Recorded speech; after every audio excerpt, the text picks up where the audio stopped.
Oh, dia pun Ni ada. kunyit teh belah. Kunyit lepel belah. Oh, ni takar panjang ni deh. Takar panjang ni deh. Takar panjang. Sedap juga ni takar panjang. Takar panjang berapa sekali? Ni belah murah dah. Oh. Kalau buah-buah memang banyak sini. Oh, buah saja. Bakok murah? Berapa? Oh. Bakok 15. Oh, 15 dalam ni. Ya. Macam ada deh. Pasar kah. Kalau mai Kelantan kat memang gini lah. Ada area suasana peniaga. Oh, walaupun tak ada orang tapi peniaga tetap berniaga. Ni buah setu deh. Buah setu bakok. Besar-besar buah setu bakok.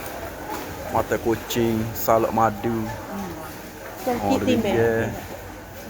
Buah pau. Oh, memang jadi. Alhamdulillah dah rezeki peniaga hari ni. Walaupun tak ada tapi semangat tetap tinggi untuk jual.